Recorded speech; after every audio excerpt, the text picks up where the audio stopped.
dealing with, like you said, fashion industry is a beast. And I know in all fashion, because I treat it as art as well, because it is a form, it's an art form. I mean, it is creative art to be able to design an aesthetic and a look. And fake art has been a big issue in Australia. I mean, and right now I know there were great things that, great initiatives out there trying to tackle this, this issue. And I want to hear from your perspective of how that is in, the fashion world.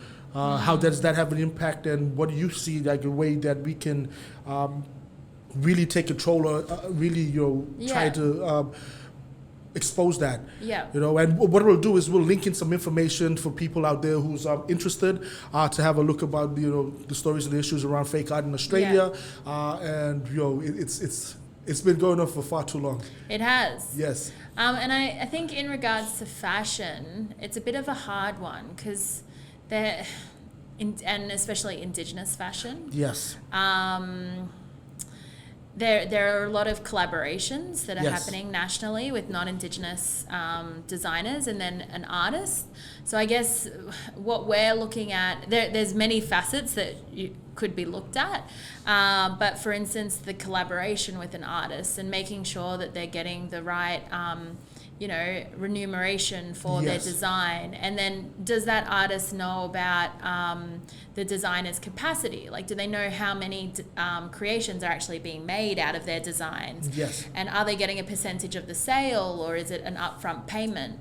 I think there's a few different areas of like ensuring safety for both parties. Yes. But I think like obviously our focus is for ensuring cultural safety for First Nations people within the industry. So I think at the moment we don't have there's not a clear guideline or protocols within the fashion industry of how to engage with First Nations people. So I think that's something that would be really interesting for I don't know whether that's something that is worked through our membership drive and we start learning what the industry wants from an Indigenous perspective and from a non-Indigenous perspective, because we've got memberships for both.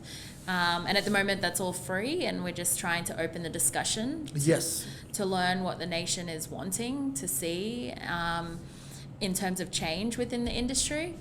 I think that, the fake art, it's definitely... I don't know where we're going in regards to the change, but I really hope that it moves in a positive direction where we can abolish it, basically. Yes. And I don't know how that will happen with so much like international, like it seems like internationally this is happening. So absolutely. So it's, I'm not too sure. I'm not an expert in the arts. I think for people to just make sure that they're not supporting fake art, so making sure, like it is disappointing seeing some shops that still have, boomerangs and things that they shouldn't have, that isn't contributing to the growth of our economic development for First people. So, absolutely. And I think it's around the education and the discussion. The more people discuss it and know about how this is impacting, first of all, how it's appropriating the culture and, impacting on the storylines and being able to, now it's such a topic of discussion that people in the industry are aware of it. So we're kind of becoming watchdogs and seeing it and calling it out, which is great. Prior to that, it has been something that's kind of been let go for a long time. It became a part of the commercial export and tourism. And now that we're seeing that we can educate people around how important these particular artifacts or art designs are to our storylines and our culture, it's become more of a national conversation.